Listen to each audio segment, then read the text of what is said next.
bell bottoms tried to make a comeback, but it didn't work. It didn't work. Don't you remember when they tried to come back like a couple of years ago?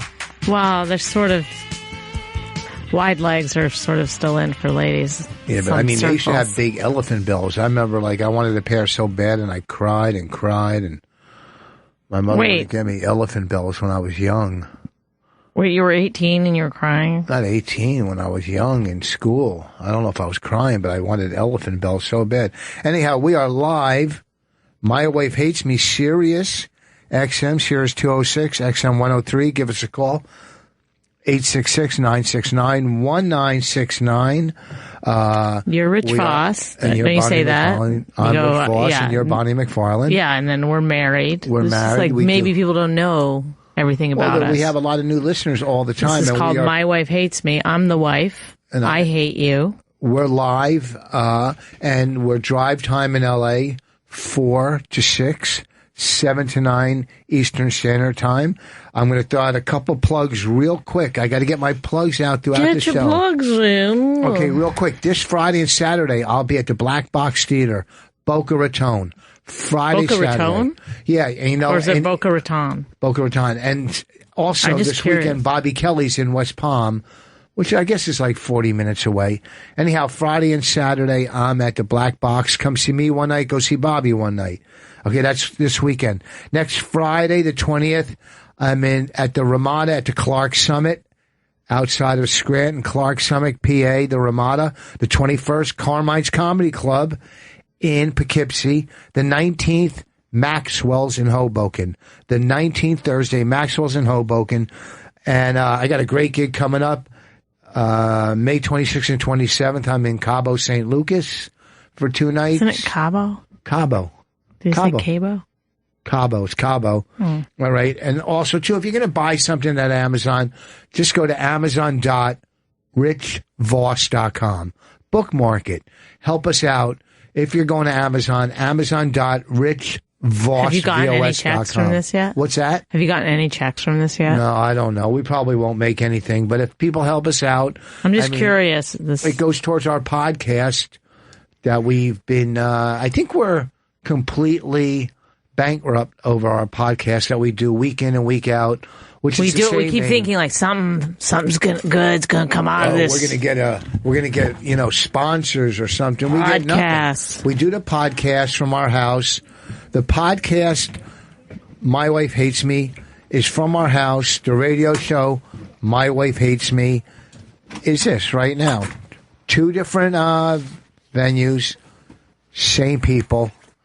Our first guest came in. We'll introduce her in a second.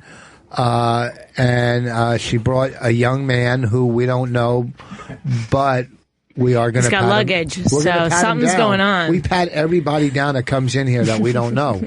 We don't care. And it's not because he's, not a Trump supporter. It's because he's someone we don't know. That's what we do. We pat down. And so, listen, go to these goddamn gigs. Support. I don't fail on stage. That's one thing. I might fail in marriage. Sexually, a lot of the time. I don't fail sexually. Oh. I always come. So how could I fail? I set out to come. I come. Good. I don't fail. Perfect. Anyhow, introduce our guest. Wait, Rodriguez is here. Hey. She's our first. Can you hear me? What? So she's our first lesbian. Latin. Oh, Latin. We've had Latin guests. Joey Vega, who's one of my favorites, didn't get a word in because. What about Louis J. Gomez? He's one of my favorites, but I don't think Selena Gomez's brother. I don't consider him Latin. I consider him Puerto Rican. Oh, that's funny. I'm Puerto Rican. Yeah, but not Louis Puerto Rican. You're classy Puerto Rican. You're a classy.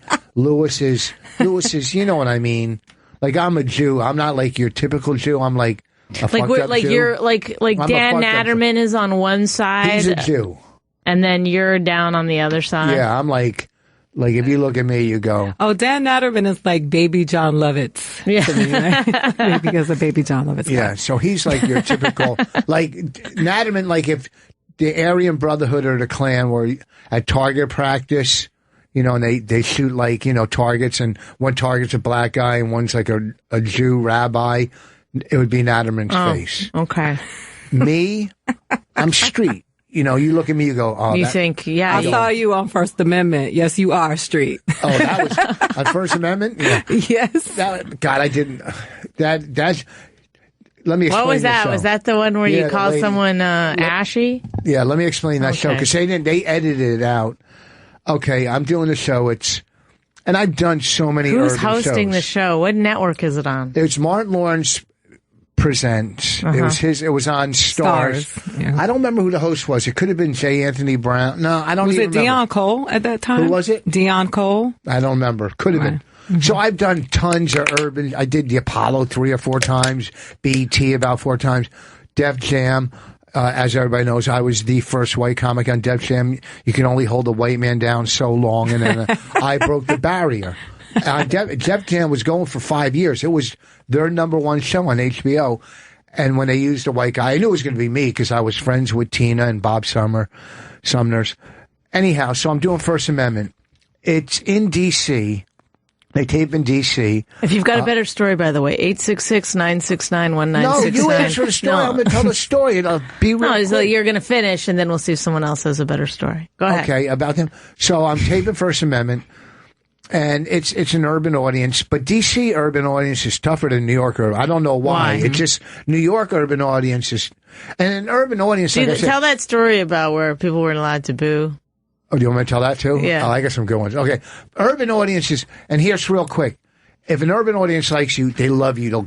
You'll kill. Yep. But you got 20 seconds to prove yourself. Yep. 25. By urban, you just mean people who live in the city? No. You know what I mean. Hillary supporters. Hillary supporters. That's how you Bernie. That's how you break us up. No. Hillary supporters are women over 40.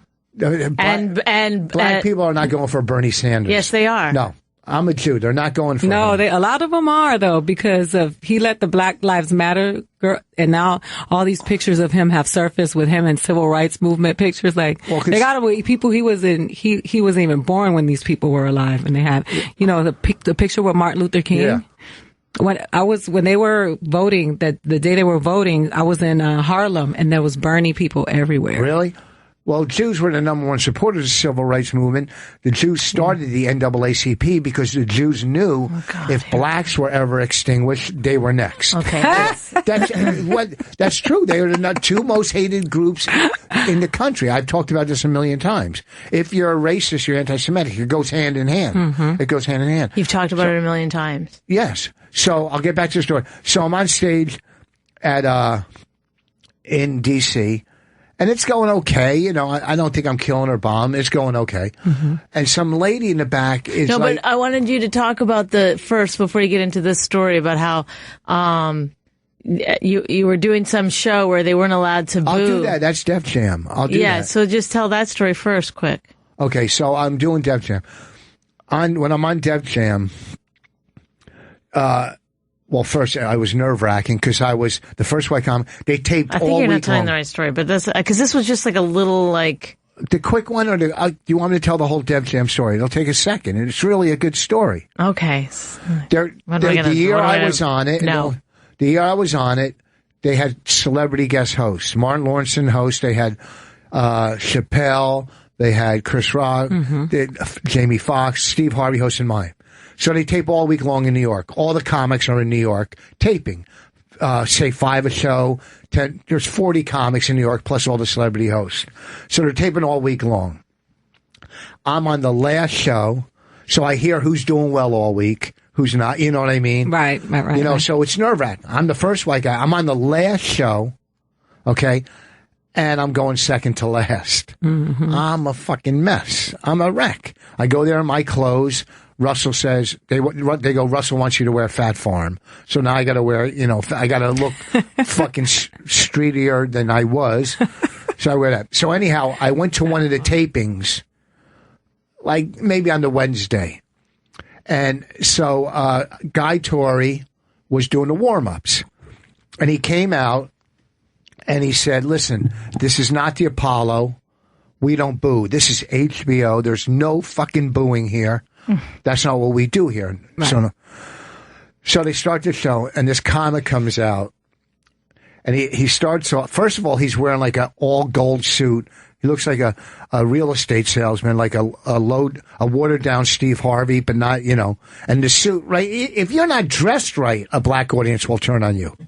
I'm telling you, unless you address it. If you're wearing sneakers that are not good sneakers, look at this motherfucker's sneakers. So anyhow, he comes out in the suit, already strike one. Then he opens the show, and this is in New York. He goes, first of all, I want to say, I'm not from New York, I'm from Canada. Well, he is fucking bombing.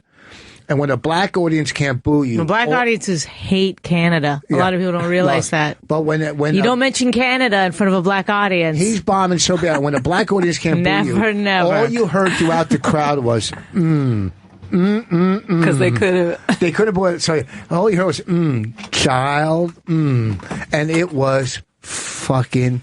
It was ugly. Who is the comic? I don't know. He was from Canada. He didn't know. You don't. Some pretty good comics come out of Canada. You say first. I'm the first Puerto Rican to do every show. Like I was the first Puerto Rican on Last Comic Standing. For woman, I'm always the first Puerto Rican. And unlike you're the first Puerto Rican woman I've ever met. But not in New York. Okay, touch. This is the hub. Bomb. You talk about bomb. Bomb where? I bombed on The Comedian when I did the movie for Robert De Niro. I died 1,000 Wait, what? The movie? I talked to you right after that. No, but I bombed really bad. Wait, the one that they just taped at the Village? Yeah, I bombed. You know how somebody falls and then they fall and then they hit the pavement and then their face falls and then mud. That was my bomb. It was just couldn't get any. Oh my God, it was horrible. Wait, you were on the night that Ryan was on? It was me, Ryan, Shang Wang. Light skin Shang from... No, wasn't it Wang Chang? Okay. I always mess up his name. God forgive me. Is it Wang Chang? No, Shang Wang. Shang Wang. I'm sorry, Shang Wang. He did well. And Greer Barnes. Well, Greer doesn't fail. Yeah, no, I did that day. No, but that was the night where De Niro came in. He was taping some stuff with Norton and stuff. You were there. You were there. Chris Rock was there. Chris wasn't there. He wasn't in the audience. He was in the lot, behind the scenes. He was on set that day with Questlove. Oh, it was awful. I bombed. And I had. Well, did you read the script and stuff, or what? How did this come to you? So it wasn't they saw me, and then Tyler. They saw you bomb. They said, we need that. No. Taylor Hackford saw me at the Cellar and was like, him and Robert De Niro saw me, and he called me and he was like, I really like you. Did you know that they were in the audience when you were performing that time? I didn't. You're right. Right. So it was. There's the difference. Well, you know what it was? Also, they knew everybody. You guys, your audiences here know their comics. So, they were like, Greer, when Greer came out. They knew everything. At the Village Underground. Yeah, when I came out, they were like, who is this bitch? We don't know her. It was just awful. Yeah, and but they were also sitting there for hours. But I heard that people were not killing there because it was just too long of a show. Yeah, but it did bad. And you hear about it. You hear other people talking about it. When I came back, I heard so many people tell me, well, I heard you bombed. And I didn't know that. I was talking to you right after. Well, I was a little jealous. You were, a lot of times in a big movie. Yeah, you should have told me right away you bombed, so I would have relaxed. A lot of times, not that ever I was in a movie doing. Well, I did play Lenny Bruce in a TV show once, but I've never been in a movie doing comedy. But maybe if I did and I bombed, I don't know if I'd go on the airway and say I bombed. Well, you know what? I'd like to own it because I've only been doing stand up for 7 years, and I'm so thankful to be here. I'm so happy to be doing what I love to do. I'm one of those people that's still giddy about stand up, and I have my days. It's annoying, but I know. We don't usually have people in here with hope. Yes. I know. This is a hopeless radio show. After all I've been through in life, just to be able to tell jokes and be alive is enough for me. So, but I bombed. That'll wear off. Do you want me to finish my Martin Lawrence story? Yeah, can I just, before you do, I want to, Sean McCarthy from the Comic is here. What we like to do is we like to bring a couple of people in to listen to Rich tell stories. No. So that's... I was in the middle of a story that you asked me to tell. So anyhow, I'm taping the show in D.C. Very Rich urban. lost his sense of humor. I don't know when it was. And I'm listening. Couple of years. I'm on. I guess it's going okay. So some lady in the back is heckling or whatever, or talking. You could tell she's So I did a line I wrote, whatever. her voice was real raspy. And I said, whatever, you're so... Isn't it? You can find this clip online, right? Yeah, I think there's part of it. They edited it out, too. Oh. I go, you're so dry. I'm getting thirsty, talking to you or whatever. Whatever. But then I started talking about Baltimore. I do a bit about Baltimore. And she yells out... Oh, God. My son... This is after she was heckling or whatever, or just being crazy. She goes, my son was killed at the train station in Baltimore. So, and I said, and they didn't air this part, I go... You sure he didn't jump in front of the train to get away from you, right? Complete fucking silence from the audience. It's a hard one to listen. If somebody, but wait, I looked up in the balcony and Dick Gregory was cracking up because he taped and he's a fucking legend. Right. So having him laughing is enough for me. But he's laughing as a comedian, like, look at this guy going down in flames. Yes, but then I said, lady, I'm taping a TV show here. Whatever. I go... Try not to bring up your dead son. Do you think after your son dies, you want to be at a comedy TV tape? Whatever I did to get myself... I didn't give a fuck. Martin... But that didn't you get like 1 million hits on that? I got 3 million hits on it. And this was years ago. But then someone took it down. I think Stars took it. Someone put it up on YouTube. It got like 3 million hits. And it would be up to about 5 now. I wouldn't even be married 6. to you anymore. Yeah. So this wasn't the TV special from a couple of years ago? No, this was just a taping at Stars. Okay. Don't act like you know every taping Dick Gregory has ever done. Well, they did a big one that had multiple people, and it was all about... I've got a chart at home about Dick Gregory. The Constitution and freedom of speech. And Oh, okay.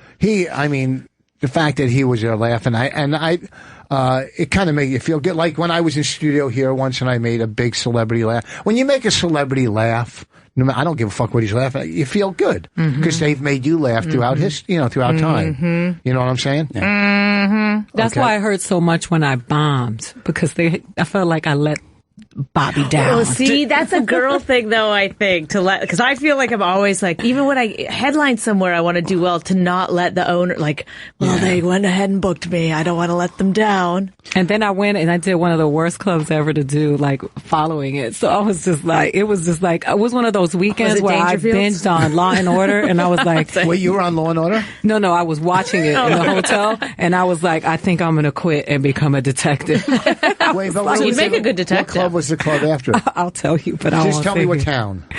I'll tell you, it was in Texas. Oh, I don't know. To be fair, though, I was at... I know a club. Oh, excuse me. In San Antonio, I bet. Oh, so depressing. You want to cry. It's so depressing.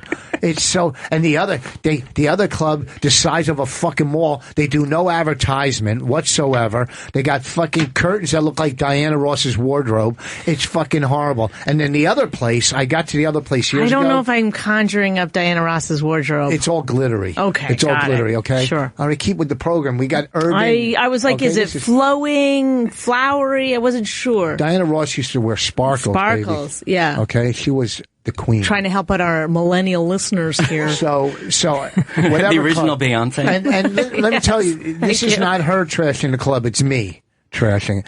The big one, the owner, nicest guy.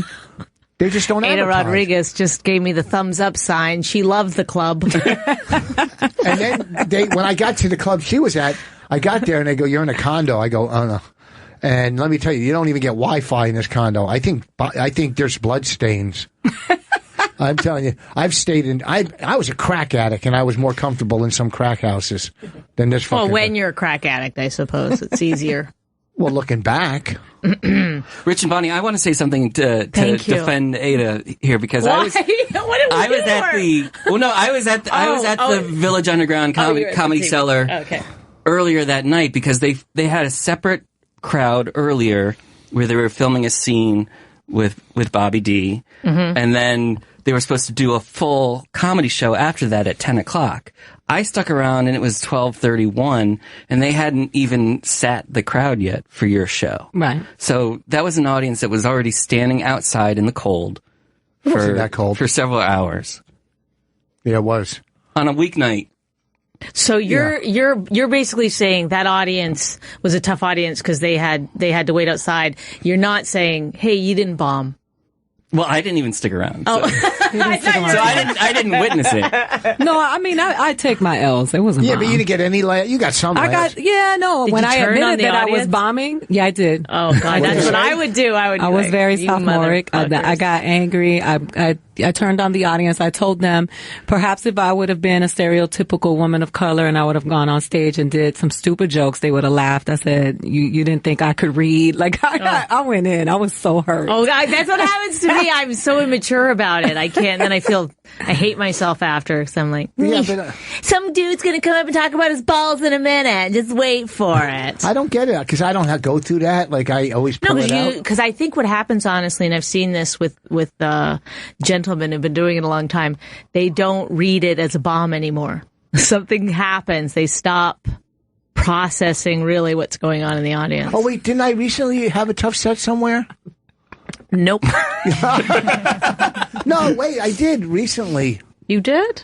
No. Yes. Yeah, weren't you there? That wasn't recent. That was like 40 years ago. You're thinking of Margaret Cho at the Stress Factory. No. Not you at the Stress Factory. No, I don't fail to say. At the cellar, I started off slow one night.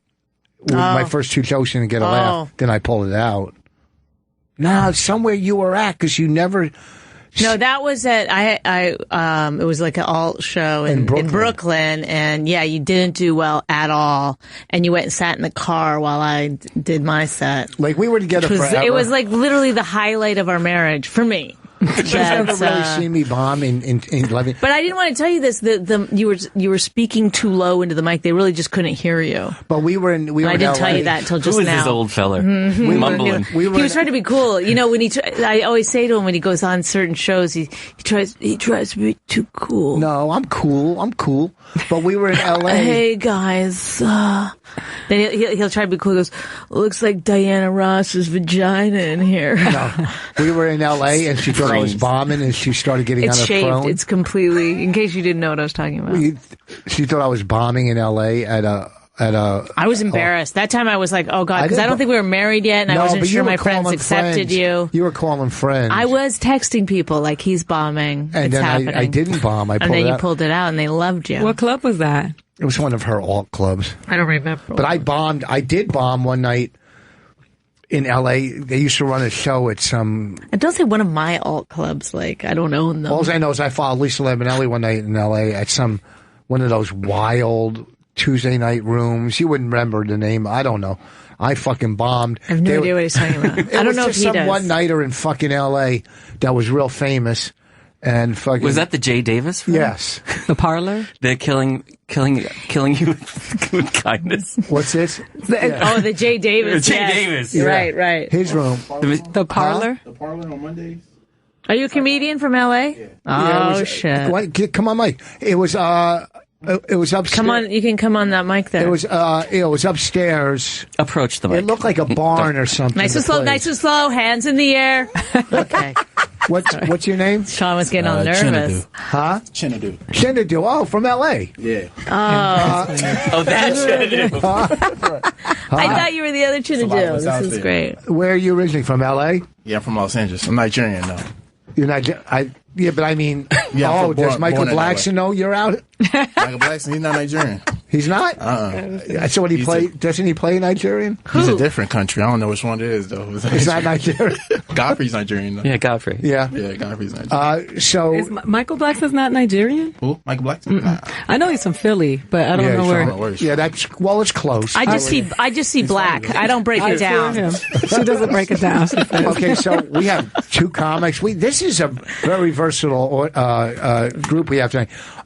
Sean, yes. I'm looking at your name even though I know you. Here's what I want to ask you. And there's a million things I'd like to ask you. Louis. Sean runs the website, the comic, right? Yes, .com. I got the .com on that. Is it the? Or is it just comics? No, it's the comics. It is comic.com. Now, he covers it. Now, like when you fly to, say, Austin or whatever, or you're putting out your own money, or is Austin flying you down too? Do you know what's funny? What? Is that this is what he asked me once, and now that you're here, this is his first question to you. I'm glad that it's insider business talk. Actually, No, I mean, hey, who pays for you to fly to a festival? No, I mean, are you how? Because I don't get a A door deal. Yeah, I mean, and are they paying? How much do people pay to put ads on your site to cover their festival? Right. Are they bringing you down? Like, I see you at every fucking event. Honestly, sometimes they do pay, but more often than not, I pay my own way. Now, do you have advertisement on the Comics Con? I do. So that's paying your bills because, I mean, you're everywhere. You know, you're kind of Snoopy. But most of the places you can walk, right? Snoopy. I'd rather be Snoopy than Charlie Brown, so I'll take it. So, well, okay, just cover what we said. What I'm trying to say. I do have topics, though, to bring up with you guys. Now there's a urban website that has all the news on comedy. What the fuck? It's really, Comedy Hype. What is it? Is it Comedy Hype? No. Humor Mill? The Humor Mill. The Humor Mill? Humor Mill. Right. They still go? Yeah. Humor Mill. Are they in Do those two sites have a beef?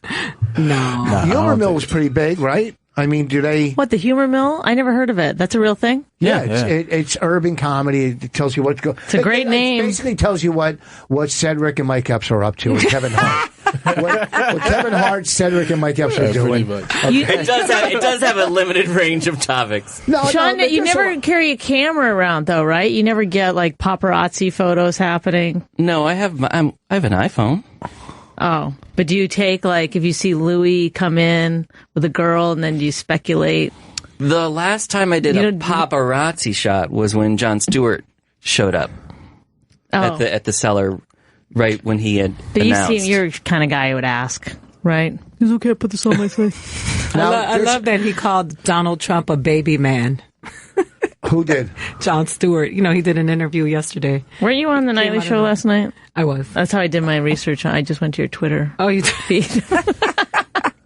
Yeah, I got some angry tweeters. You know what I saw that was what really happened? Good? How Donnell Rawlings? Yeah, on TMZ explained why. What's the name of the host? Which Larry Wilmore used the N-word? Yeah, but it's so funny how Donnell said, look, he's funny, but he just doesn't have, street cred where he could use it. I didn't see that. TMZ Online. It was real funny. Oh, yeah. Fucking Donnell's funny anyhow. Yeah, Donnell's hilarious. So now you don't like. I am open to festivals flying me out and putting me up in hotels. Yes, I am open to that. If you're covering do they do it? No. Usually I do an Airbnb and try to use JetBlue because I have points there. Do you ever contact a festival to try to, I mean, you're covering. Well, that's a little unseemly, but I mean, I do approach That's festivals. what I was trying to say before. I do approach you're not festivals unseemly at all. You get passes, right? Right, I do approach for passes, so I'm not paying to see the shows. I mean, that's a huge savings. You're the press. It's hard for them to fly you up when they don't fly half the fucking comics up. They're not, You're always respectful, right? When you're in a comedy club. Let's just Shane from the Bronx. Hi, Bonnie. How are you? I'm good, thank you. And yourself? I'm doing great. I just want to let you. How's your mom? She's well, thanks. Why are you talking to this guy like you? Go ahead. He's complimenting. Now that I'm going to say something nice for Rich. Yes, go ahead. Women Aren't Funny was hysterical. Great movie. Oh, thank you. Rich, I've been harboring this hate for you for about 20 years. Oh boy, me too. I haven't even known him that long. I'm not harboring it, really. It's out there. No, it's not really harboring, but back in the 90s, you played my parents' club in Bayonne, New Jersey. Can I get my money? Wait, where was the club? He's in Bayonne, New Jersey. Okay, do you remember this club, where Rich? you're going? No, because I don't. Oh yeah, I am going there. Is your parents still have the club there? You know what? No, they don't. It wasn't a comedy club. It was a nightclub. Already, I think this is not me because I never worked. Mother's was a very famous rock club back in the day.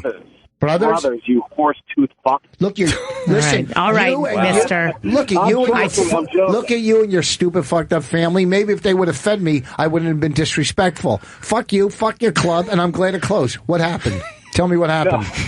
No, go ahead. I had my finger right on it, ready to cut this guy loose. I want to hear what he said. Didn't know what to do. Go ahead. What happened? No, you were just a dick to me. I was the MC, and here we go. Here we go, Shane. Wait.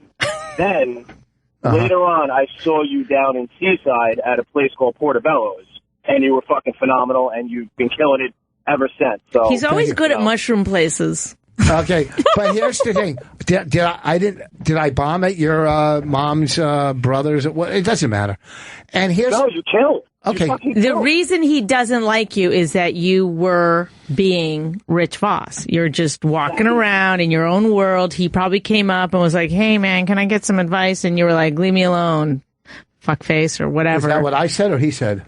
He would. No one says "leave me alone, fuckface." The only person that ever says that is you. That's a Rich Voss thing. Yeah, quit bothering me. I'm trying to go on. But here's. Oh, I just got a cramp. A lot of comics. Are you still doing comedy? No, I was just emceeing it for the night and DJing. That's probably why I didn't like you. What do you do now, Shane? Just curious. I am a detective for the New York City Police Department. Oh my God, Ada wants to be a detective. I do. I want to be a detective so bad. Now I want to talk to this guy for hours. I could talk to him for fucking days. Do you watch Law and Order? Yeah. Do you look at it and say this is some bullshit? No, what I do when I can't watch it anymore because as cops we'll analyze it and find the things so grossly wrong with it. Yeah, that's what. But a lot of it's extremely accurate. Well, when you're talking to someone who is, maybe has a lead for you, do they always have to get back to work that quickly? And do you think Ice-T overacts? I know we have so many things to ask. I spent 13 years in the Bronx, and nobody was ever cooperative. So, but here's another thing too. I could have been an ass, but no one ever knows what's going on in somebody's head when they meet that person. You know what's going on, what their day could have been like. You don't know. So sometimes when I'm an ass, it's because I'm going through something. Yeah. You know what I mean? Yeah. But, a guy with 30 years sober now, 30 years who was an ex-crack addict up in the Bronx. I used to cop, not in the Bronx, in Jack. You want everyone to give you credit all the time for being sober, right? Like when you're like when you're being an asshole, you're like, I fucking quit crack. That's true. I wrote a great bit about it, and you're involved in it. A new one. What? Rich, if you're gonna tell the story correctly. That you suck dick for crack. No, that was such a joke. I never sucked Was it, Rich? Listen, if I knew where I could have got some good cock and crack, okay. Let me tell you, don't put it past a crack addict. I never did, but these are all stories from Opie and Anthony that we exaggerated about when we used to cop from the gay guys. Oh, so you just on radio one day you told about how you suck cock for crack and then it's water under the bridge. Hilarious story. No. We used to cop from these gay guys in Jersey. No, I know the stories, with the Rich, shorts, and with the short shorts. Yes, but it's exaggerated. It's radio stories. Oh my God! But whatever. I did. You lived your life before you met me. That's fine. I'll die of AIDS one day, and you'll go on. No, you don't die anymore. But in all seriousness, you guys are two of the funniest comics I've ever heard. Thank you. I'm very happy you guys have your own. I hope you get to hear two more one day. Thank you. And tell your parents sorry and thank you for the gig. Be safe out there. Yeah. Rich, did you read? I did an interview a few weeks ago with Rob Little. Yeah. And he talked about how when he wasn't in New York, that there was a New York comic that he was afraid to name that he thought was such a dick to him. Oh, that was me. Yeah. Yeah. But it turned out that you were just being frustrated with Rob because Rob was doing well and making you work hard. What happened as a feature? I had Rob on last week. So it was just 2 weeks ago. So it was just a perception. So maybe that's what happened with this guy, Shane, from the Bronx. A lot of people... NYPD. A lot of people misjudge you. Is that correct, Rich? You're being an asshole, but not to them. Right? Yeah. Yeah, so they might get in the way of your assholishness. That's not your fault. I don't think I was a real dick. I was talking to Rob. I brought this up with Rob. He was on either last week or the week before. I don't remember. I feel like we're all therapists. Okay. So... An asshole to the universe. Yes. Yes. It's just a character defect. No, but thank you. Here's the thing. I'm working his club in fucking wherever. Michigan. So, Michigan. Yeah. His hometown. Right. He's fucking destroying, but... To me, at the time, this is when he was new, so not now. I mean, he's closing. He was a heavyset guy. He lost weight. He's closing with Chris Farley, doing an imitation of Chris Farley, with the pants down, the hair, and he looks just like him, and it's all energetic, and he's fucking, and I'm going up trying to do, clever monology. And it was a little tough. Because that's what you're known for, of course. I'm a big fucking You're a clever, he's a dry wit, ladies and gentlemen. The maestro of monology. Yeah, but I wasn't, and Rob even talked about this on the show. Yeah. He was going, I was so happy to meet you, but I'm not an outgoing person. I'm quiet. I'm to myself on the road. Yes, you've not stopped talking this entire show. No, are you stupid? When I'm on the road, okay. I wish Margaret Cho was here to yell at you. Yeah, last time I called her stupid. No, I'm saying when I'm on the road. You didn't call Margaret Cho stupid. I called you stupid. And then she was like, "Don't you dare call her that." Well, I wish we could get like a clip of that, her saying that, and I could just play it every time. I love her. I just did I took 35 homeless moms to breakfast for Mother's Day, and then I did a comedy show for them. Well, that must have smelled great. She sent them so much stuff. She sent them sweatshirts and T-shirts. Like, she's so sweet. Would you take 35 homeless moms too for breakfast? And how you to a restaurant? I did. I mean, I figured it out through sponsorship and stuff. I was homeless, so I was homeless with kids. So I thought about Mother's Day instead of, going and having brunch in LA where everybody's trying to show off and have brunch. I took the chicks to eat. But how did you pick 35 homeless? I went to a shelter. I went to 2 different shelters. Oh, so you took them away from their meal. So you could. We took them to eat on breakfast, and they brought their kids. It was dope. That's cool. Wow. Now, wait, you were home. Weren't you married to a football player, NFL player? Mm-hmm. Yeah, I was. What position? He played wide receiver. So that's money. Yeah. Okay. So, and is he the father of your? Yeah, he's my ex-husband. How many kids? 2. 2 kids. Okay, so you have 2 kids from the same father. So you were homeless before you met him, or after? After. I know, right? Wait, okay, now I don't want to get. This is personal. Let's get in it. I talk about it on stage. We can talk about it. If you were married to a football player who I'm sure had a pretty decent contract, because you have to make a certain amount in football, the lowest amount, the league minimum amount, right? Okay, so and you have 2 kids with him. We got divorced, and he chose to be oppressive, and a lot of women who get divorced, the men don't want to. The way that men try to control them is through money, and because I wasn't, I didn't have an income at the time, so when I decided to move away, he decided to not pay for child support or pay his alimony because he was trying to get me to crumble and come back. Well, but did you take the kids away from him? I did not take the kids from him. I just took me from him. Oh. Mm-hmm. Oh. Mm-hmm. So we dealt with that. But then how were you homeless with the kids? We were homeless in California when we there was just a bunch of stuff that went down that he participated in, and we ended up homeless. And was it, you had no relatives in there? Not in California, no. No. But I wasn't going back to Florida because that's where he was. So, and when you mean homeless, like homeless? Homeless. Yeah, homeless. Yeah, we stayed, or just like the way I talk about it, where we have a townhouse. So now, these are personal. I shouldn't, listen, if she doesn't want to talk about it. Oh yeah, just she could say, "Hey, does he see his kids or pay still, or he's out of the picture?" Well, the kids are older now, and he doesn't pay child support. But he's never been. I've never held my kids hostage from him. He's always been able to see his children, regardless of whether he paid child support. As long as he stays away from me, we're good. But he can always see his kids. I never did that. How old are the kids now? 19 and 24. Yeah, that's what mine are. Mm-hmm. Well, older. Mine are older. Mm-hmm. Because, see, when my parents were divorced, I mean, this was years and years. And, they would use kids as pawns. We were pawns. A lot of people do that. We were fucking pawns. And then when my ex-wife, Bonnie's my second wife, but my true love, my first wife. Is his third wife. My main. Coming up. My main wife, the fucking. The cool, one, the right. Good one. The good Kelly, one. The one who knew how to clean. Yeah, Kelly. Yeah. Okay, the one who just, when we laid in bed, we'd feed each other our snacks. Then she got fat and you dumped her. Oh, that's nice. That's why I don't fall for it.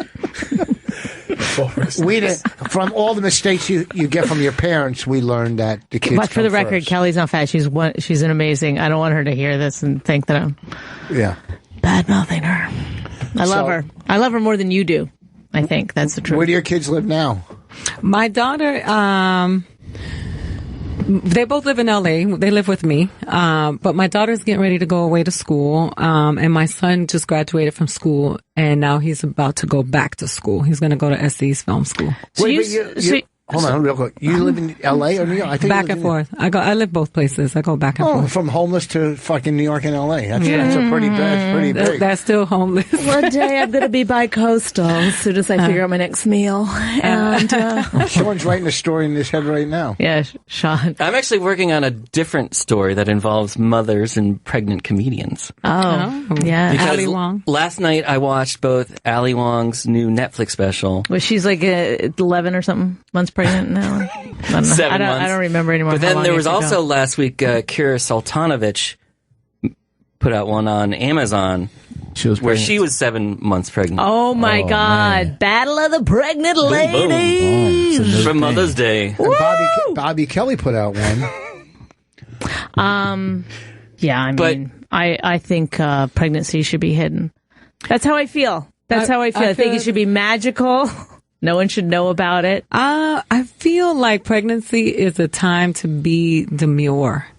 And I really feel, and I know I have my own issues because I guess for me, pregnancy came with shame because I was so young. And so I think about when I was pregnant, I was my mother called me her greatest disappointment in life. Aw, but you were the greatest something, which is more than my mom ever gave me. But I was like, bitch, you got your own disappointments to count. I don't get to be one of them. Yeah. Like I ended up in this situation because of you. But, I don't know. I wouldn't want to be on stage pregnant. Well, I actually did stand up till 2 weeks before my daughter was born. But I wouldn't have done. I said to Rich, as soon as they start showing, I'm going to stop doing stand up, and he was like, "No, there's no way you're quitting. You've got to do it." I didn't make you do it. You kind of. Well, the thing was, is that when you're not, you weren't like a controlling jerk about it, but you were just saying like, this is, what else are you going to do? You're going to sit at home for 7 months? One of the things, that's great. One of the things Ali said in her special was that you don't see pregnant comedians and then the women who get pregnant disappear. Right. And I know that's definitely not true for you, Bonnie, because I saw you record your half-hour. Do you think I'm pregnant now? Because I'm just I saw you record your half-hour Comedy Central Presents. Yes.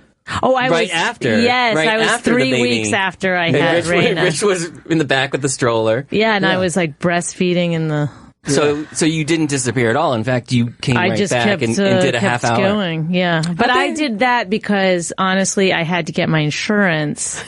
It became a weird timing thing because the baby was late and I knew I had to have the baby because I had to do the special. If I didn't do the special, I wouldn't have gotten my insurance in order to cover the kid. It was like this thing became very like tick-tock.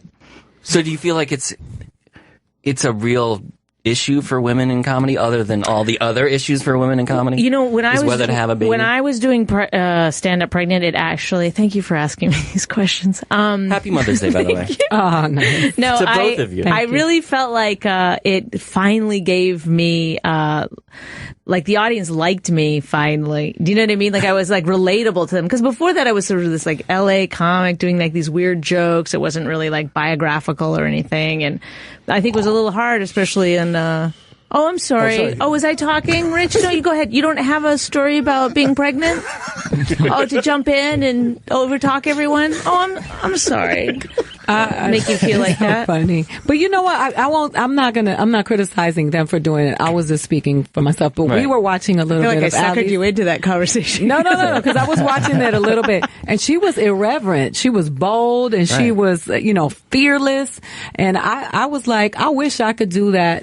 I'm 5'10", I'm Puerto Rican, Dominican, just put me pregnant, and that's just a whole different dynamic. She's this cute little Asian girl with these little flat and the most adorable glasses. Yeah, but also too, she's drawing, when you're doing an hour special, she's drawing her fan base. They're all coming to see her. Right. Well, nobody heckles it. That was one of the things that was great about being pregnant was I felt like finally, like nobody heckled. I only got heckled one time really badly by someone who was like, "You're just fat."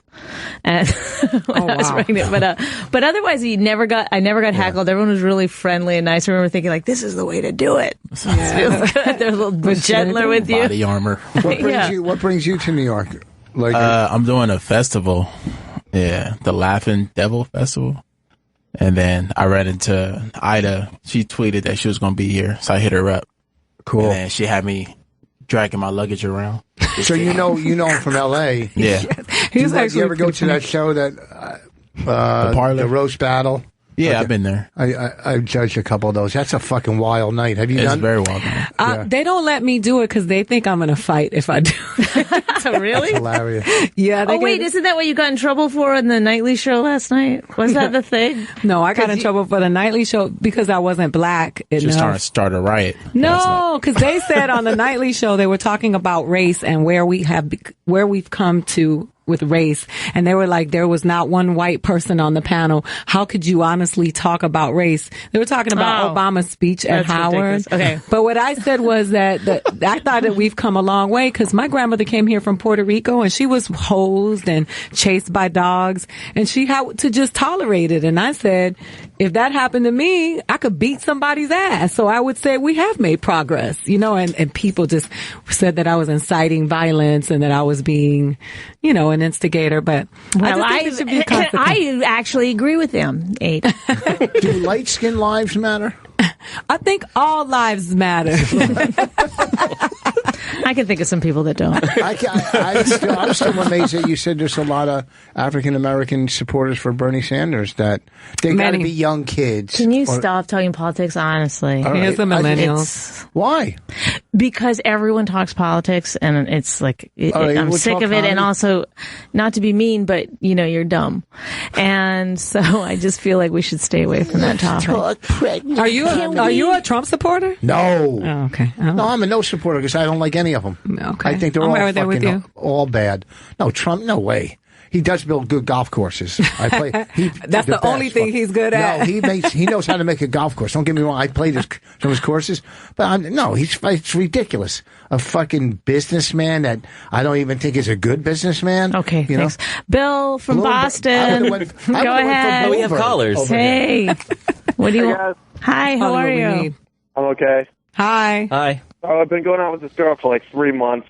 She's kind of out of my league, so I kind of let her get away with not being that cool. Yeah. So the question is, she's told me that she dates other guys, and she's even told me that she's hooked up. But again, she's out of my league, so I let her sort of do whatever she wants. Right. At what point should I, ask for, exclusivity and... I don't think you can. Never. I think it's too late. Here's what you got to do. Because if she's out of your league, and just try to knock her up. But why is she out of your league? I was like, I need to know why she's out of your league. How is she out of your league? Because she's not listening to this show. And part of it is that I've never dated beautiful girls before, so this is sort of my first. What are you, like 5'6", 5'7"? I'm 6'2". Okay, well, what's the problem? Legs. I don't know, I'm just a shy guy, Did somebody touch you when you were little? Ada. No?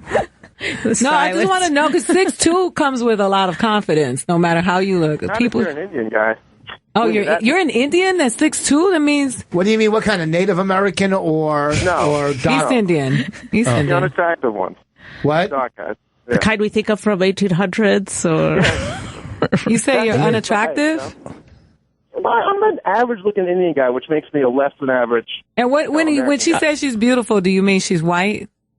No, she actually is a dark person too, but she's hot. She's kind of a white-looking dark person. Is she a stripper, or could she be? What's her Instagram? No, she just heard like her ass is a little bit too big to be a stripper. But regardless, for me, she's out of my league. Well, as long as you think like that, she's going to keep shitting on you. Yeah, have you had sex? Have you had sex with her yet? Yeah, a bunch of times. Yeah, then what the fuck? You already closed the deal. You win. Yeah. See, from a male's perspective. Move on, man. Say, look, you got to find, like I say this on stage, you find her weakness and then you swoop in and take advantage of it. Because for every pretty girl, there's some... there's something fucked up about her. So you figure out what's fucked up about her, and every now and then you bring that up and her go, pressure points. Go, but here's the problem, guys. I'm fucking almost 33. I feel like time is running out. Oh, well, this is the wrong room. Every time you reach Jesus' age, you start acting like that. Running out of what? Like, you're not going to get crucified. Why are you running out of time? You're 33. You're just getting started. You could bust nuts till you have kids until you're... How old was I when we had Raina? I was 50 years old. I don't like to think but you guys are entertainers. That's a whole different thing. I'm a regular office nerd. I need you to get your self-esteem up, man. Yeah. Bill, I might be the only one here that's going to agree with you. You're old and you're not attractive. I would say get on this. Yeah. Try to knock her up. Yeah. Get her pregnant. Do it in the front. Yeah. Bill, you're only losing the game if you're playing the game. And be ready for HPV. Shot. A la Ali Wong. Be ready for HPV. Oh, he already has it. Yeah. You've already got it. Tweet me a picture of yourself. I want to see you. All right. Funny AIDA. He got turned on. Yeah, what kind of picture you all right. got to get? Yeah. Facial. Oh, thanks for the call, man. Thanks, guys. Good luck. You seem like a cool guy. His voice cracked. Yeah. I heard that. Say, thanks, guys. Thanks, guys. No, he started crying. He was like, hey, for help, guys. Yeah. This is not. I mean, this is a relationship. We're supposed to give a relationship advice. But we never do because we're not. How can we really give good relationship advice? Get out. No, I mean, we've helped people before. We also help, I help a lot of people that have substance abuse problems or trying to get clean. So, we can talk about that. But we usually talk comedy because that's what we know and that's who we have in. 866-969-1969. We'll answer. Actually, when we come back from the break, we should do the segment that I wanted to do, which is Rich will argue anything with you. So call in about any topic, and Rich will take the other side. When are we going on a break so we can do our plugs? Can we do the break now? Yeah, let's do the break now. Okay, are you coming up? Where's this festival now? The main shows are the Broadway Comedy Club and then Greenwich Village. Oh boy, okay. That's a great festival. Leave it alone. He came from LA. Exactly. What? And then from here you go to the Did Renaissance. Did Sean pay your trip? Hey, yes, I did. Look, he's in New York doing comedy. That's all that fucking matters. No. It's really, we got stopped today by a guy trying to sell us on some comedy shows. Right? He brought up the Broadway Comedy Club. He didn't bring up the festival. The festival. Yeah, at all. The guys in Times Square. Yeah. He stopped and we made him go through the whole speech. Right? I go, you know what? I got more credits than everyone put together on He goes, oh, do you? Like he thought you were funny. And then he goes, who are you? I go, Rich Voss. He goes, is that Bonnie? Right? And, because we only come as Rich and Bonnie. But, these guys out there in the street, that's what's ruining comedy in New York. It's fucking destroyed it. Well, nothing makes you feel like you picked the wrong profession than somebody with a clipboard trying to force people who don't know better to go to see you. You know what? The guy outside the cellar, there are these two guys, and they still haven't caught on that I'm a comic. So for a really long time, they would always ask me.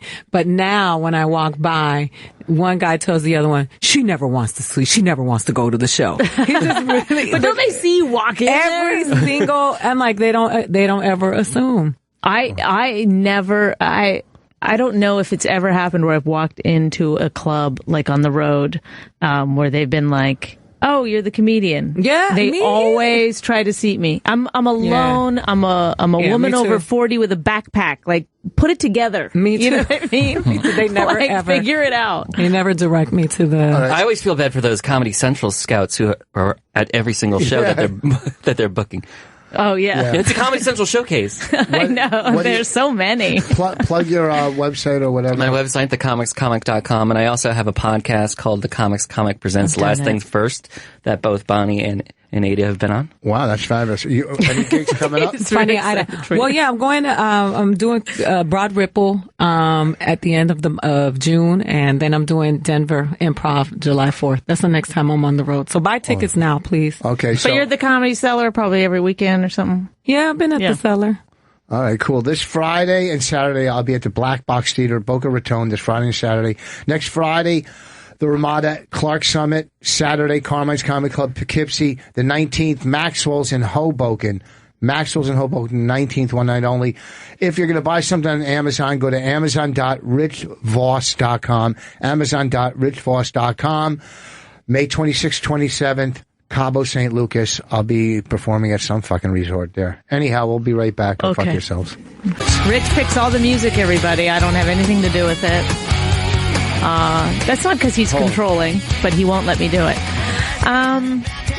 Hold on, let me hear a little of this. Oh, sorry, I was going to introduce guests. Oh, this fucking band is off the hook. They are great. No, they are. No, I'm not. I'm being funny. Like, it sounds like I'm being sarcastic, but I just heard this song so many times. I love it. Because you love playing this song in your car, at home, and when you're masturbating. So I hear it a lot. Then who is it? Who is it? If you give me 3 band names, I'll pick the right one. Led Zeppelin? No. The Stones? Third choice? Deep Purple? No, none of them. Iron Maiden? Buck Cherry? Buck Cherry. All right, that's good. Thank you. Adoration. We are back. We're here with Sean L. Do you always have to say the L? Sean L. McCarthy? I think I do because there's too many Irish Sean McCarthys out there. What do they do? Have you ever looked it up? Well, Google is really good for having the full. Are you the first picture that comes up in the Google images? I pretty much dominate the Sean L. McCarthy Google search. Sean L. There is one Sean L. McCarthy tree service, but I feel bad even mentioning it because now they're gonna surge. Have you guys I'm surging ahead. Have you guys ever been at home? Oh wait, and Ada Rodriguez is here. No middle initial. No, I am. There are thousands and thousands of. Rich, and give them the finger. Ida. It's not Ada. Oh, sorry. It's Ida. I keep calling you Ada. It's okay. It's in English. Have you guys ever been say at home or you're in your apartment and you're just doing whatever you're doing? He just assumed I live in an apartment or whatever house or apartment. We live in wherever you live, and then you look and just someone is sitting on your couch in the living room. You're going, who the fuck? Why are they? Who is this person? And they're just sitting on your couch, and you're wondering how. What, do they work for the company? That's my friend. This is not a hypothetical. I didn't even ever see you look over to her at any point. I did because I was on air. You didn't even say hi. In the break, you just completely ignored her. No, I gave her a hug. But I went to see Chinadu off because I felt bad for him because he's on the train with his luggage. With his luggage, going to do a $3 gig. Yeah, I was like, oh my God. I believe he gets a free taco salad out of that. At the Creek, they get food. It's good food. Is your friend a comic? No, she's not. She's an executive at ABC. Oh, hi. I'm glad she can make it. Hello. We don't have to be a team. Does what's her name? Who was the casting director? Marcy? No. Who's the casting person at ABC? She's so nice. Marcy what? No, Marcy. I'll tell you. I keep thinking of Marcy Klein, but she's the Saturday Night Live. No, she's a casting director. I don't know any executive names. She's probably one of the nicest. She is nice. She has a little limp, I think. It's a good way to get cast. It is Marcy Cole. She's got those ears are not quite even, and her eye goes the wrong direction. Do you know who I'm talking about? She's so nice. So wait, Kiva, what pilots got picked up to series at ABC this year? Are you talking to me? Yeah.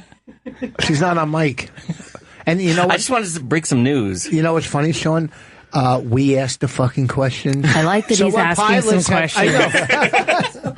No, not Marcy Cole. No, she's so nice. Yeah. It doesn't matter. Yeah, matter. Let's move on. I'm just saying, people say I'm mean, but when I see a nice person, I say they're a nice person. And then you say they have a limp. No, so it doesn't make you a bad person. No, but it's a weird thing to bring up. Well, that's how you see a little one, not a big one, not real noticeable. If you see her walking. Mm-hmm. Is it Marcy Phillips? Yeah, that's what I said from the beginning. Yeah. He just had me go. Roll back the tape. The ADD just kicks in sometimes. She's nice. She kicked me and Patrice out of. We were reading for sitcom, and it was fucking horrible. Patrice didn't want to be there, and I can't act, so we're reading together, and Patrice wouldn't take his face out of the copy.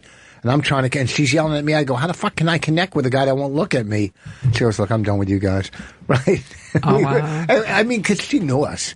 He goes, all right, or whatever. We just sounds wonderful. She's so nice, and we were cracking up just walking out just because we stunk so much. That was for Full House. Was that for Full House? No, it was early in my career. She was nice though. She's nice. They have a new head of casting at ABC right now, though. It's a black woman. Oh, really? Right? They have a new head of casting, a black woman at ABC. Well, she's been there for a long time. No, she's just head of everything at ABC. No. It's a head of casting, not that lady. No, I thought it was some gayer guy. No, now it's the head of everything. No, he was the head of entertainment, and now he's gone. Oh, he was? Yeah, he was like a British gay guy who was with Paul Lee. I don't know his name. I feel like we should steer this conversation in a different direction. Let's talk CBS, about executives. NBC. I like the show. I like a kind of show where you don't know if they know they're on air or not. Yeah, you know what I mean. When you're listening at home and you're like, do they think they're still on break? Oh, I get it. Do you? Because we're not really saying anything of substance. No, we're not. We're not talking about anything that anyone. It's just a slice of life, and they're dropping in. Well, give us a call at 866-969-1969. If you happen to know who the casting director is at ABC or CBS, we'll take CBS. We'll take any of the networks. Do you think the networks are running scared to like FX and? Of course, absolutely, because they got to try to get that big TV show the same way that FX can get, like a Blue Bloods or a HBO can get a Blue Bloods is Netflix. I said Netflix. Okay. Yeah, but I'm just saying they can't. It's hard to compete when they have so many restrictions. Yeah, but also too, network. Even a bad network show is going to do, a 4 rating probably. 4 Don't talk about million. 4 ratings. Don't please. A bad network. If a bad network show gets 5 million, that's fucking top notch for fucking FX or. You know what I love about Rich, and it's not that many things, so this won't take long. He will, knowing that you work at ABC, he'll start talking like he knows things. I do know things. He'd never be like, does this make sense, or am I on the right track here? He'll just tell you your own business. I wasn't telling her, I was telling you. Yeah, I'm saying but then there's an expert in the room. Yeah, but I'm talking. That's the weird part. I'm talking. I've seen you do it with other people. When we're going to when we're looking at houses and the person who shows us the house. The real estate. Thank you. The agent or broker. Yeah. Yes. Real estate. He'll tell them what their job is while they're standing there. Yeah. It's like you're competing with people. No, I'm not competing. I'm saying what I'm looking for. I'm cutting to the chase, but I'm just saying a bad network show, the numbers on a bad network is still... Ask the young lady who's probably just out of high school. Ask her say, are the bad numbers on network way higher than good numbers on cable? Do you agree with that? Yes. No, she said no. She's very clearly shook her head side to she's got side. Something's wrong with her neck. Something's wrong with her neck. She's giving me the finger. She got her earring caught in her scarf. Oh. No. Can we hear guests? This guy wants to know. What do you want to know? Roland from Texas. What do you want? Oh, good evening, ladies and gentlemen. Hi, Roland. Hey, Roland. He's going to do 5. I know y'all are the host and the hostess, but could we listen to the guests a little bit more, especially Miss Ida? Yeah. No, I agree with you, Roland. But I told my husband I wasn't going to argue with him today. So as you can see, I have not. Yes. What would you like us to ask Ida? Oh, no. I'd just like to hear more about her. Some of the guests that come on, they've always talk about her also. And it's lovely to hear some spicy on the show today. Ida, we've got to come clean. We're always talking about you on this show. Finally! Somebody's talking about me. A lot of it was about the show you did. When I bombed? Yeah. You're talking over the guy. The caller. Who gives a shit about the caller? I think maybe the caller heard Ida. She reached out to other callers to send her photos, and he's like, "Oh, this is my chance." It's like an open call. Yes. Right. Let it go. Good idea. I'm gonna tweet you my picture, Ida. Roland, what part of Texas are you near? San Antonio? No, from Lubbock, Texas, sir. Lubbock, home of Buddy Holly. Yeah. Yes, sir. They have the highest STD rates. I caught the clap there. How do you know do that? I caught the clap there. Because when I went there to perform, the promoter was like, don't have unprotected sex. They have the highest rate of STDs in all of Texas. I was like, oh, thanks for the information. They did 30 years ago. I was planning to, because they have military bases there, right? And colleges. Oh, and colleges. Oh. Mix a military base with a college town. Hey, Roland, oh boy, Roland, wouldn't you think that bad network numbers would be so much better? And just as like, say you're watching, like, wait, actually, Roland, what do you do? Okay. I'm a truck driver. You're what? I'm a truck driver. Oh, you're a truck driver. Rich, go ahead. Tell him. Tell them how it is to be a truck driver. Well, here's the thing. When you go into a rest area, if you're going to shower, be careful. And you only have a certain amount of time in those showers when you pull in there. When you go into the showers, always remember to wear flip-flops. Yep. I always wear flip-flops in a hotel. In a hotel, I put a towel down in the bathtub. Are you an interstate trucker or are you local? Rich was talking. Okay. So let's let him go. No, wait, hold on. Ida wants to know if you're intrastate or interstate. I'm both inter and interesting. No, I'm right now in Alabama. Now, are you an introvert or an introvert? Are you driving right now? Yes. Oh, yeah. Oh, so you're talking to us and driving. Hands free. He's driving hands-free. He's Put your hands on the wheel. He's Put calling. your hands back on the wheel. Yeah. How big is your sleeper? Oh, it's big enough for just me. Is it your truck or is it your truck or is it the company's? It's a company truck. It's a company. So this is the most questions Rich has ever asked another person. No. By the way, just as a all right. Well, listen. fact. Thanks for the call, Roland. We're going to go to Jacob. Hey. Oh, sorry about that. Thank you, Roland. Roland, but who would name their kid Roland? Isn't that one of the worst names ever? I mean, Roland can't help it. He was given that name, but Jacob, what you got an STD? What is it? Oh no, I don't have an STD. Oh no. Okay, let's talk about your friend. I used to live. Yeah, it was my friend. He went to see a doctor about his foot problem there. I don't get it. Oh yeah, you go see the doctor about your foot problem because your dick keeps dripping on your foot. Oh, yeah, Jacob, I never heard that before. But is that a question? No. Oh yeah. No, I was just coming to touch base. He just wanted to tell a joke that he'd heard. That's a good. I like that one. My dad told me a long time ago. Yeah. Were you guys dressed? And that's in Fort Talis, New Mexico. It's about an hour and a half away from Lubbock. It does have a very high STD rate. Well, that's not what this show's about, but... what is the show about? No, and then also... You can't tell? You tell us. It's Rich Vos talks. Rich Vos talks over everyone. Thank you. Yes, Jacob, you nailed it. You're going to get your gift in the mail. From Atlanta. Atlanta, a very high African-American gay population in Atlanta, right? Hello? Oh, you hung up on him. I didn't know you had more questions for him. Yes, I thought about it. I thought that was his answer. It was very telling. He just in the left. silence. Listen, folks, if you're going to buy something on Amazon, amazon.richvoss.com. Maybe some STD creams. Amazon.richvoss.com. Bookmark it. That's how we make money. We just started doing it. Okay. Our podcast. Now, how long have you had your podcast? I started my podcast last summer. How many episodes? I'm on 86, 87. Boring you, Ida? No, I'm just tired. Now, who's your biggest guest you've ever had? Well, what would you consider a big get? Louis C.K. would be a big get. Chris Rock, big get. Rich Voss, Doug Stanhope. One of the first ones I got, I guess, in podcasting was Mark Maron. He was big get. That's a big get. He was one of my first 5 episodes. That's a big get. Yeah. Mm-hmm. How did you fucking snake him into doing your fucking podcast? How'd you get Mark? You were at Montreal or something, or? No, I talked to him when he was in New York one time. And he came? I met him at his hotel.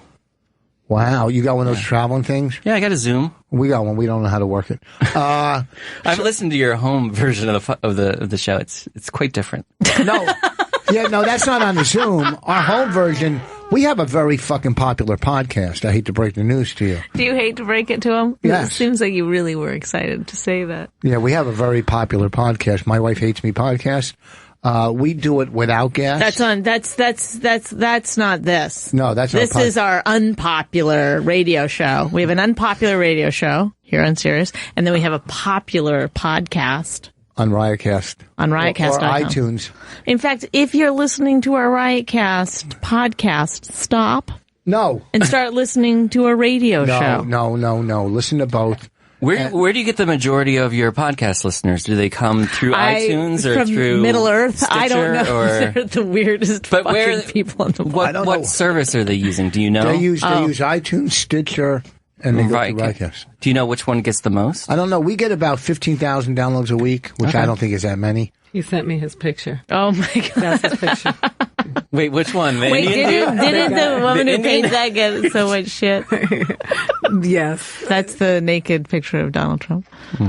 I don't know what we get. It's a painting. But you know what we just got? Yes. We just, after all of our podcasts, we just hit 3 million downloads. That's awesome. Oh, nice. 3 million downloads. But, it's the same people all the time listening. It's the same 17 people somehow. 3 million. But we've done up to 3 million. We've done about 230 podcasts. Yeah. About that.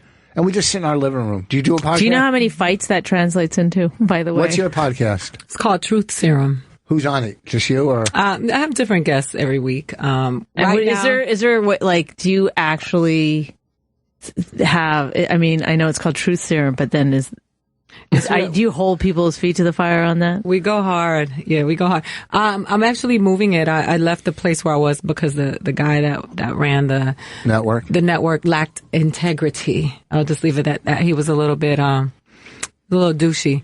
So, I like how you were so kind at first. Then I thought about it and I was like, it's the victim in me that always tries to compensate for somebody who does really. Let's just leave it at that. He was douchey. How many podcasts does he have or she have on their network? You said he. He had quite a few people left in the last couple of months. Do you know his biggest podcast? What his biggest one was? Rich. I'm trying to find out who it is. I know. Just think about it. You know who it is. No, I don't. How the fuck would I know who it is? Do I know who it is? Yeah. No. Mm-hmm. I do? How would I fucking know who it is? You don't know who it is. I can spin him down. You're watching the video stream. It's great. Do you know who it is? Okay, he'll do. If I don't answer, he'll just keep asking me for 40 minutes. Okay, write it down who it is. It's not my guy. Who's your guy? I have a guy who only does 5 other podcasts. He's a great guy. He built a studio in his apartment in the East Village. That's creepy. No, but his apartment's it's big. Legit. Oh, you've been to his apartment? Yeah, twice. Both Bonnie and Ida have recorded with me in the studio. In the guy's apartment? Mm-hmm. Yeah. You don't know if he has holes. He's looking through pictures at you guys. No, he's looking through a window. He's actually sitting he's producing. there. Yeah, we were naked, so it was a little weird. Like what? Who else does he have? He made me feel good about my his stretch biggest one is probably David Feldman. He was very kind about my belly. I love David Feldman. He's one of my favorite people on the planet. He really is. He's one of my favorite people. But he's one of the biggest podcasts? Yeah, well, it's a guy, Alex Brazell, and he calls his place Showbiz Studios, and David is his biggest one. Dave's been doing it. He only has like 4 other ones so far. I fucking love David Feldman. He's looking to grow. Ida, where do you do your podcast now? Right now I'm not doing it. I'm going to start back in the next couple of weeks. I'm going to start doing it from home. I'm going to just start doing it from home. And then put it up where? Just like on iTunes? It's on iTunes, through SoundCloud. That's where I was putting it up anyway. Yeah. And other people left your house? Yeah, a lot of people left. Oh, that's sad. Yeah. Mm-hmm. Having issues. He kept hitting on all the women. It was constant. I find that refreshing. Who was it, Clarence Thomas? No, but it could have been. We were watching that last night on HBO. Oh, how was it? We still got 20 minutes. The acting's fucking... Do you want to know how it ends? No. We know. Kerry Washington is really a good fucking actress. Yeah. She was great in it. And what's his name was good playing Clarence Thomas. Everybody. And know who's always good is, what's his name? Greg Kinnear? Oh, Greg Kinnear is a really good actor. Every fucking thing he's in, he's good in. Oh, he played like Joe Biden in that. Yeah, right? he played Biden. Yeah. I tell you, what we saw of it, we only got 20 minutes to go, but I thought. Well, let's do the thing where if you call now, Rich will argue anything with you. 866-969-1969. Rich, let that one go. This guy here? Yeah, this guy, Tyler, we're not taking that call. Why? Because. It's negative. Yeah. So just but ignore why? But what we could prove, we could. He said, "I'm not enjoying these guests." Oh, I didn't want her to see it. It's okay. Go ahead, put him on. Tyler, we're not enjoying you. Why? Tyler? Oh, he hung up. Yeah, Tyler wanted. He got scared. He did. He got scared. You're a pussy, Tyler. Yeah, Tyler. Well, I did say, hey, I'm not going to take this call, and it's a little bit delayed, so he probably didn't hear the part yet where you guys were like, hey. He just heard me go, hey, I'm not taking this call. He hung up. And then, why are you sticking up for him? He's a great guy. You know him? I don't let that one thing. I'm not saying these are the greatest guests we've ever had, but. You heard what I do. When you don't like me, I turn on you. Call back, Tyler. Let's find out what's wrong with you. I sometimes don't enjoy myself, so it's What the fuck do you want? Is drama? You want to hear some Puerto Rican stereotypes, asshole? I hate people. What are you not enjoying? You're not enjoying us being ourselves, Tyler? Yes. What do you want us to be, somebody else for you? I didn't know this is what I didn't want to happen, Rich. That's why I was avoiding it. Sorry that we couldn't get Mike Robles. We tried. Who? You know what? At first, I was so insecure in comedy that negative talk would really make me like shut down. Now it just fuels me. I'm so conflict driven. It's made me a better comic. Now I've just gotten accustomed to people saying, "Nah, we don't like it," and I'm like, "Suck my dick." Now, like it took me so long to get there. To come clean. I'm not transgender. No. What happened when you decided to do stand up, and then you? Everybody. Were you just living with your kids at that point? So it's you and your kids, and you got to tell them. Well, I've always wanted to be a stand-up comedian since I was little. Right. So that is something I battled with. My mom would be like, "That's not for girls. That's for guys. Nobody's gonna want to marry you if you do stand-up." I felt the same way. That's why I had to settle. So, who were your influences growing up? George Carlin. Why does everybody say him? I like George Carlin because, let me tell you why. Have you heard of him? Richard Pryor and Álvarez Gede, who's a Cuban comic that I used to listen to in Spanish. I'll tell you why I like George Carlin. My family, they were religious freaks, and I never bought it. Like, I always used to be like, I don't buy this. And so when I used to listen to George Carlin talk about religion, I was like, he gets it. Even little. Like, I'd be like, he gets it. I'm not crazy. I'm not crazy. That's why I love George Carlin. What about Joey Vega? Look, he's one of my favorite people on the planet. I love, do you know Joey? I don't know him. Can you do stand up in Spanish? I can. Oh, isn't it hard to? It's different. Yeah. Are you doing different material? Yes. Kind of. You are. The sensibility is completely different. Are you getting more work because of that? No. As a woman, no. They're like, they can't. It's so hard. Do even Latin comics play the woman card? Do you guys too? Is that playing the woman card? Well, because she always says as a woman, and I don't know because I'm not a female, but I always hear as a woman. Well, listen, that doesn't mean you're playing the woman card. I mean, I was born a woman. Yeah. So, what happened? I haven't gone fully into it yet, but no, but I mean, it's a weird thing to say, like, as a woman, and then people are like, you're playing the woman's card. You don't have to say as a man, but if you were in a female-dominated business, then you probably would say as a man. No, but women. You can't stop women in this business. Are you kidding me? Why? Because there's one super successful. No, I think there's a lot of women that are doing well. I think they're doing well, but who is our George Carlin? Who is our Richard Pryor? That's nobody's fault, but that's not because the industry's holding someone back. Why do you think that is? Joan Rivers?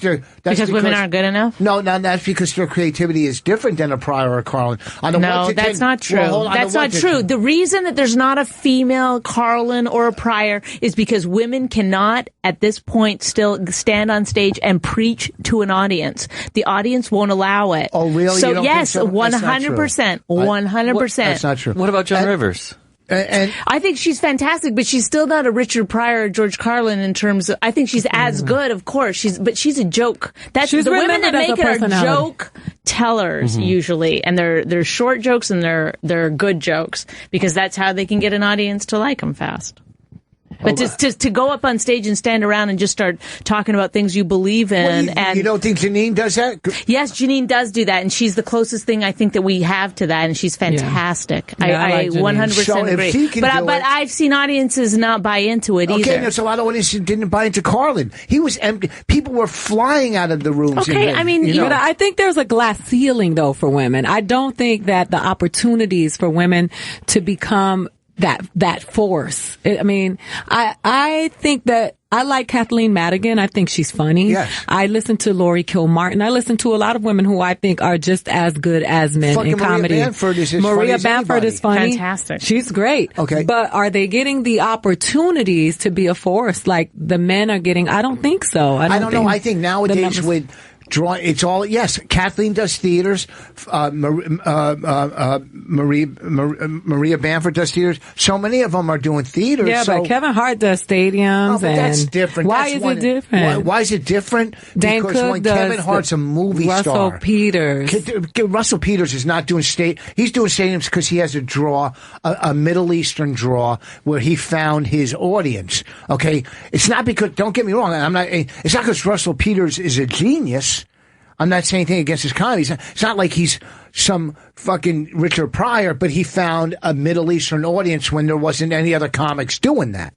Okay. But what I'm saying for women, like, I don't know about using the women's card. I think that we have a long way to go to get the opportunities that men get in comedy. In comedy or in comedy? Yeah, absolutely. I think it's all about numbers now. Look at the clubs. How many women are headlining clubs? Just You're look right. at the clubs. It's all numbers, though. It's all club owners. But all those guys are not selling out those clubs. What's that? All of those guys are not selling out those clubs. What, that are working there now? Yeah, the machine pushes a lot of people, and they push more men than they do women. Yeah, I agree with that too. But I think in this day and age, like me and Bonnie, especially Bonnie, we make our own opportunities. Yeah, so do I. I mean, I work hard. And I think if everybody did that, and I mean, I don't know what females have, but I use an example like someone like Larry the Cable Guy or Carrot Top or Dane Cook, who all are very successful and went around the industry, okay, and did it the way they did it and drew their own audience and became big fucking stars, all of them, without the industry. But you're not working against the belief that you are innately not funny because of your gender,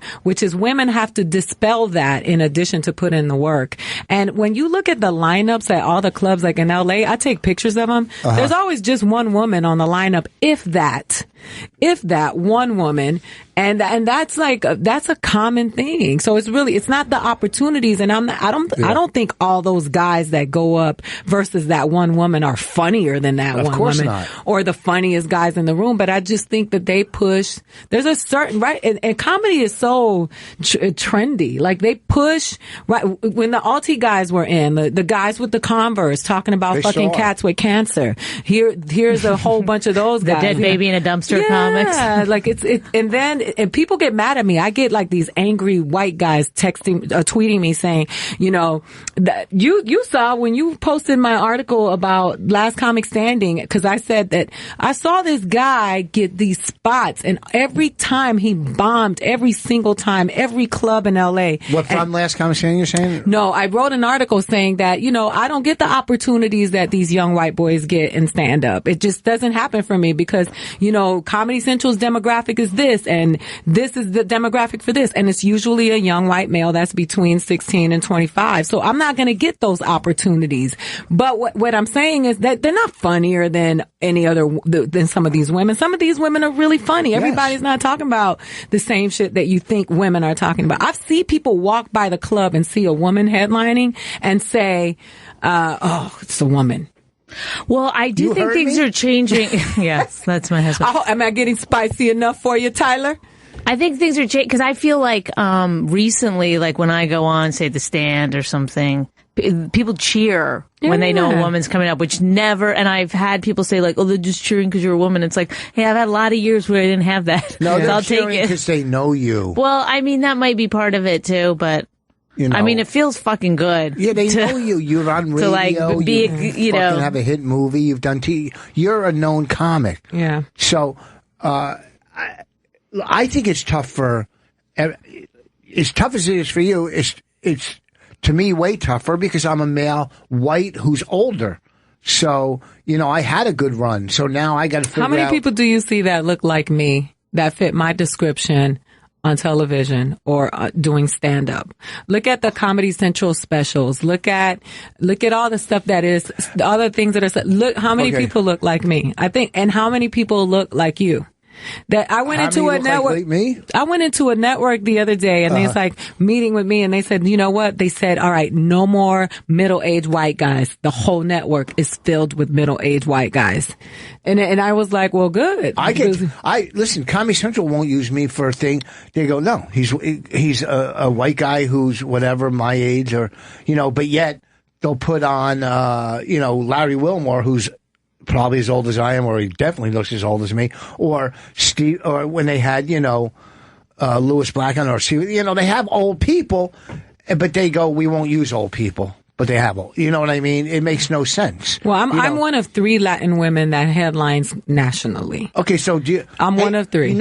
This Latin, I don't know her name, and I've met her, and Christella or Angela Johnson? No, she does radio. She's a great radio host. She fills in for people. Oh, fuck, you wouldn't know her. She's a headliner. I met her in Vegas. She's from L.A. Oh, from L.A.? Well, we're thinking about that. Kendall from Texas, go ahead. Yeah, Bonnie, I heard your guest. I'm sorry, I missed her name, but Ida. Talking about Ida, thank you. She's talking about how she takes pictures of lineups and there's always only one lady. And I agree, that's not great, and there's a lot that needs to be done. But I go to a lot of open mics in Houston, and open mics where anybody can go up. There's always only 1 or 2 girls out of 20 to 30 guys, so there's not as many women trying to get into comedy. Well, I don't know if that's true, actually. I mean, not that your experience isn't true, but when I go to open mics, I see a lot of women there. When in the beginning, there's always a lot more women.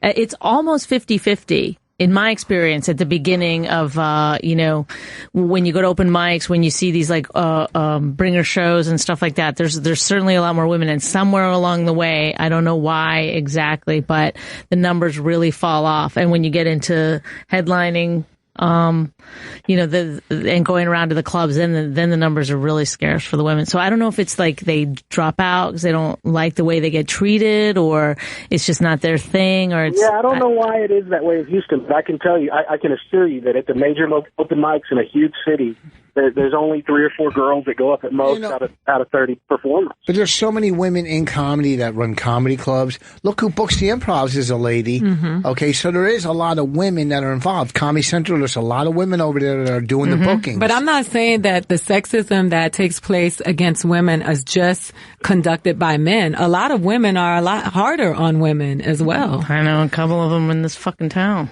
Yeah, so I mean, I would say that it's, and I respect your experience in Houston. It might be different there, but I live in Los Angeles, and I'll tell you, when I started doing stand-up, I used to do stand-up every night. I was like crazy. I was like, I gotta work twice as hard, and I was going up every night, and Christmas and Thanksgiving, I was on a stage. And I mean, it was really, really hard for women. Like, they'll tell you, some clubs will be like, they have a person of color and they have a woman, like one. And they've already got it. Yeah. And then with me, it's like, okay, well, she's on the show, so now I took up both spots. We have you fuck it up for everyone. I have a favorite friend. Thanks, Kendall. A favorite friend writer now from LA. She's Spanish. Bonnie met her. Started in Texas, but she was doing comedy. Vanessa Ramos, you know Vanessa? I know who Vanessa Ramos is, yeah. Oh, we didn't say it right. Did we say it? Oh, sorry. We know her as Vanessa Ramos. Yeah. That's fine. Sorry. That's her name in English. Sorry, I didn't say it in a fucking Bordego. Vanessa Ramos. I'm a big fan of hers. Great writer, very funny. Chris from Arizona, go ahead. Hey, I just wanted to say that Ida's actually very funny and very, very beautiful. So fuck Tyler in Texas. Thank you. Tyler never said she wasn't good looking. No, he said he didn't like us. You don't need to say it. It's pretty obvious, Rich. Why? Oh, the guy that hung up. Yeah. Oh, yeah. Thank you. I appreciate that. And don't fucking talk to me in that tone of voice on my show. I don't like your fucking attitudes. Fuck yourself. Don't call again for 2 weeks. Okay. For Mark, 2 weeks. Does this happen all the time? Yeah, Mark from Delaware. Go ahead. All right, baby. Mark from Delaware. Rich, you know what we need to do? We need to make it so that Rich can't see the calls coming in. Well, no, that's not true. I don't want you to see the calls coming in. No, who the fuck? I want to see who's coming in. What's going on with Rich tonight? Rich, you are a comedy genius. I love you. I know. He's a legend. Thank you. Dude, you are getting beat up tonight and apologizing way too much. Are you fucking kidding, Mark? Shut up. So don't tell Mark to shut up. When did I apologize? What are you saying? I don't. It's like, no matter what you say, you're getting beat up from both ends there, buddy. No, we're just having a discussion. This is exactly like what we're talking about, where somebody hears two female voices and then he's like, "Oh, they're really beating up on you there, Rich. I don't see me. They're coming down on you. These ladies. Go fuck yourself." Thank you. That guy knows comedy. He's a fan of the maestro of monology. Where am I getting beat up at? I don't get it. Go ahead. Paul from Wait, he saw me buying women's underwear this week. Oh my God. Go ahead. What? Hey, I seen you at TJ Maxx on Sunday. Mother's Day. Yeah, when you walked in. Yes. I did not get any underwear for Mother's Day. I will say that. So what happened, Rich? No, I was for women's underwear. No, I was in. Was that with Raina? Sunday? No, I was coming back from New York when I stopped in. This is a little nervous there, Rich. Calm down. No, why would I buy underwear when I could just go into Bonnie's drawer and take it? You could have. I didn't know, man. I was like, who's this douchebag in that hat? I was like, only two douchebags wear a hat like that. Look, I was like, oh my God, I know this guy. It's a nice hat. Rich. But I liked your hat anyway. But anyway, yeah. I wasn't an asshole, I hope. I was nice, wasn't I? No, but you know what? He just called you a douchebag in a hat, and you're like, maybe the last guy was right. You're apologizing to everybody. I'm just trying to see how I am to, I want that guy to call back. You're right. Oh, you know what? He didn't apologize. He apologized to the guy, the detective. That's why he said that. Well, yeah, and I was kidding when he said he was a detective. But when I met you there, I was pretty nice, because usually when people come up to you, they're fucking listeners, radio, and they're mutants. But this guy had a wife. He's a mutant. I wanted to be a mutant, but I did shake your hand. You got small hands and they're soft. You don't even do your lawn, do you? I don't do my lawn. I live in a townhouse. What does that mean? And I have calluses from golf. I don't have soft hands. I like how you jump into defend when somebody else. And not only that, the reason it was soft, because I didn't want to touch you that hard. I don't like shaking strangers' hands. I don't know why people want to shake your hand. Why don't you just say, hey, hi, what's happening? Why do they got to touch you? That's so creepy. I didn't know how to, you were going to react like strangers, people, you're getting touched all the time and shit. But anyway, then after I seen you, you were my first, celebrity thing, and I should have been, starstruck. How girls, when they met the Beatles, they were screaming? I had none of that. Come on now. Let's pull back a little bit on this celebrity sighting. First of all, I'm a regular dude. I shop at TJ Maxx. Yeah, you wear your headphones like a motherfucker. Okay. So this guy comes up to me. See, you know what they say, though? He said, hey, man, hey, I listen to Opie and... who gives a fuck? Shut up. We don't care. All right. Well, no, if you listen to us, we like you. If you listen to us. I do, actually. When I pick my daughter up from, sports or something, I'll sit in the car and listen to you guys. And, you're taking the shit out of me. You're great. You're a good couple. And we're neighbors. We should get together and drink. I'm sort of busy, Paul. Thanks for calling. Gotta go. Scott from Wisconsin. Yeah, you were saying that, it's 50-50 when you first start out with the girls. But I think with guys, in teenage years, we're always fucking with each other, busting balls all the time, where girls maybe take it a little bit more harshly. So when they come into that world, I don't think they're used to it or they're ready for it. That's why I think you might see a sudden drop-off. Are you a comic? Well, there is more to comedy, I should just point out, than you can become a really fantastic comic without being a ballbuster. Yeah, without sitting around abusing each other. I've seen it happen. But you got to be around the other comics. No, not at all. Brian Regan wasn't hanging out with comics throughout his career. He was always on the road, and he's fucking... Every comic, just because our crew, in New York, or there's crews in L.A., but there's comics that are fucking great comics that are just comics that travel, do the road, don't hang out, But I'm not a professional comic, and anytime we get around any group of guys, there's always ball busting. You seem like you're white trash, though. Okay, thank you for calling. What about Joe? Joe from Texas. Why would you call? That's why we don't get a lot of calls. Hi, Joe. We're getting a lot of calls from Texas. Hey, I was just going to say, Rich, you need your own golf talk podcast, man. Yeah, I know. Ian, I played today with a celebrity. You did. I could talk golf for all. It was that last caller. Who's the biggest celebrity you played with? All the time. And also, I just bought a new set of Callaway Stratas on Amazon.richvoss.com. Oh, yeah, that's what I'm saying. I got fucking Callaway. Callaway sent me a set of Callaway Apex clubs. These fucking things are unbelievable. They're a club and a half longer than my other clubs. They're just something about Callaway irons. I can't believe how good they are. Yeah, well, my game just sucks, period, and I just throw money at it. That's all. What part of Texas are you? Are you in San Antonio? No, West Texas, Midland, Odessa, and you need to get your ass down here sometime.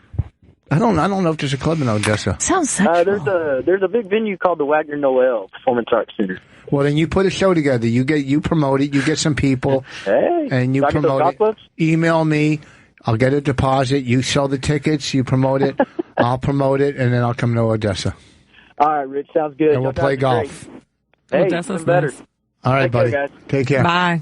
The guy who got mad at me for saying he was white trash, he was the one who was talking about ball busting. If he can't take it, no one can. Oh, you're right. So that's true. But white trash is just like saying very negative things to other people too. And you're supposed to be very liberal. Oh, it's negative because you should just say you sound trash. white. Oh.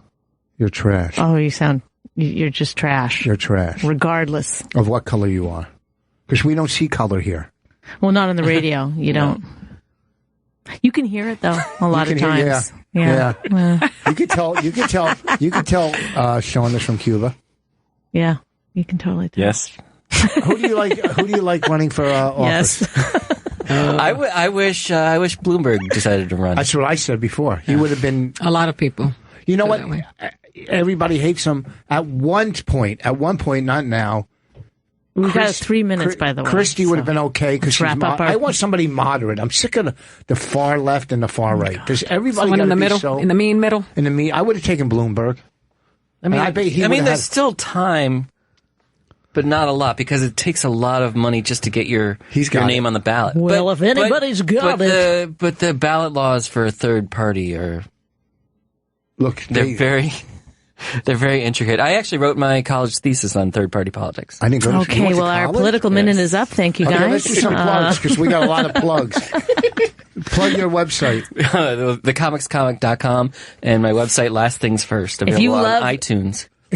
Last things first. But if you love, if you need to be up to date on any kind of comedian news, the Comics Comic. Oh, thanks. Okay. .com. What do you got coming up? I'm at the Stand this weekend. Funny Ida, AIDA.com, and at Funny Ida on Twitter and Instagram. And, come see me in Denver. Come see me at Broad Ripple. And I'll start a new column in Latino Magazine in September. Cool. Thank you, guys. All right, Friday. I've got a Thursday show somewhere. I got to find it. Okay, I'll throw these out while you're finding it. Friday and Saturday this weekend, I'll be at the Black Box Theater in Boca Raton.